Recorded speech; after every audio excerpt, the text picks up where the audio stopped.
I feel like all the tournaments I played after Wimbledon were played at a high level. You know, I won 2 out of 3 and played finals at the third, which was Bercy last week, and then I started off this tournament well. So generally, I like playing indoors. I mean, historically, I've had some great results indoors, and I think the experience of playing in altitude and this kind of conditions last year also helped me to have a better preparation this year. And you know, all the players said it. Every match is finals here. There's no clear favorites, to be honest. You got to be really sharp from the start, and that was the case tonight for me. If you win the title here, you equal Federer's record of 6, which I know has been a thing over the past few years. How much of a focus is that for you? Is that on your mind at all?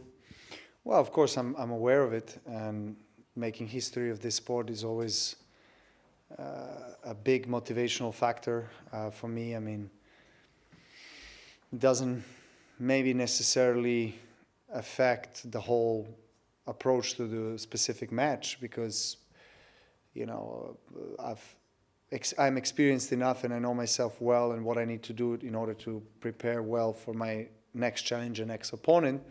But of course, I'm aware of the possibility to make history again, and it's a great pleasure and honor to be in that position. So it does motivate me and inspire me to play even better tennis. Hi, Lucille. Hi, Novak. Luciela from L'Equipe. About your performance today, you didn't lose your serve. You keep the same intensity all the time. You win on 2 sets. What was the most positive for you, and if anything, was it anything negative on this performance? Well, I started off the match very well. I knew that there's probably going to be a lot of easy one service games from both him and I, because the conditions are such where there's an altitude, it's fast, it's very difficult to return. So if you're serving well, if you're hitting your spots well, being precise, you win a lot of free points there. And that was the case. But, you know, from the very beginning, I knew that with the big servers like him, you maybe have a good chance to maybe in the first or second service game of your opponent who serves well, get some opportunities. And that was the case. It was presented to me, and I was really sharp and focused, and I used the chance. And obviously that affects the whole game. Even if it's a first game, it's still, you know, I knew that it was on his mind, so I just wanted to, you know, be consistent and keep serving well, which I did. And I closed out the match in the tiebreak with the 2 big serves, which always helps. I managed to read his serve in the tiebreak when I needed to, made some great passing shot, and you know, it was a game, again, match decided by small margins, really. I mean, not much has separated 2 of us, and I knew that coming into the match that's going to be the case. So there are not many negatives, actually. I you know, other than, you know, maybe hopefully trying to get more serves in on my return games and trying to make my opponent play.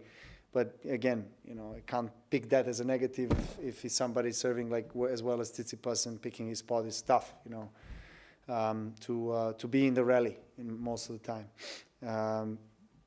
You know, very solid from back of the court, and just made him play, served well, returned some important points when I needed to, and great performance overall. Stefanos, bad luck. I mean, I guess there's also that aspect of the year-end #1 ranking. Did that come into your mind at all? I'm not talking about during the match, but either before or since. You just comments on that? Comments on the #1 thing? Mm-hmm. I mean, look, if I was to play good tennis this week and win all of my matches, for sure I deserve the spot. You know, it shows good performance, it shows consistency. But look, it's not really occupying too much of my mind. I'm kind of excited that I get the opportunity to do something this week that can give me a record, a personal record, and a milestone. But I deeply believe that I can I can reach that spot one day. I'm not really that much in a rush, to be honest. Of course, it would have been better if it happened this week. I'm more here for the marathon of all, and I see the bigger picture, the longer run. I have a lot of opportunities next year to play some good tennis, and if it comes, I'll be very happy. My country will be very happy. My family will be happy. So I just have to concentrate on myself. Let that thing pass. You know, if it happens, that's great news. But I shouldn't be obsessing too much about it. I can be happy without it, but of course I will be slightly more fulfilled if it happens in my career.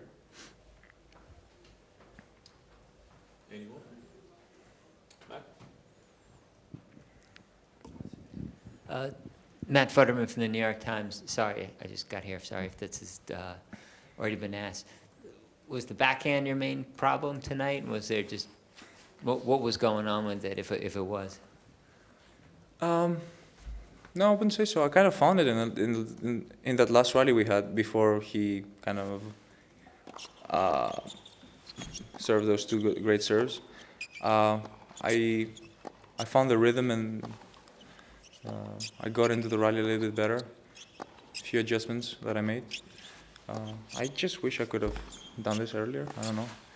Certain things come at some random times, sometimes in matches, you know, completely random, like it could be at the very last points of the match.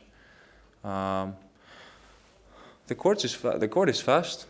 I can't deny it. It's fast, but I like it. You know, it helps my serve. It helps my first few shots. I wouldn't say it was an issue. The issue was starting that first game lousy and not into the match, being kind of picking up very late. Well, late, you know, in this kind of courts, you want to be zoned in as early as possible. And I failed to do so in the opening of that match.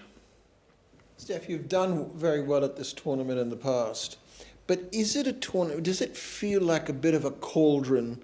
Because you've got the 8 leading players in the world, it's almost a case of it's tough to get your breath, and you're playing somebody who you could have been playing in a major final or a 1,000 final or anything like that. What's that feeling like? The feeling is that you can't relax at any moment during that competition. Not that you do in other type of events or tournaments, but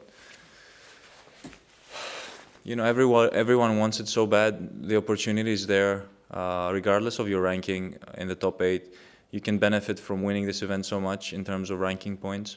So everyone is really, they really want to give it a last push here, as much as they can, including me as well. Look, I mean, it's you're competing against the best players in the world at this event. I don't think, you know, they're in this competition accidentally. They've earned their spot. Of course, it helps a lot to start the tournament with a win, because then you get 2 more opportunities instead of starting with a loss and then having to pick up later on.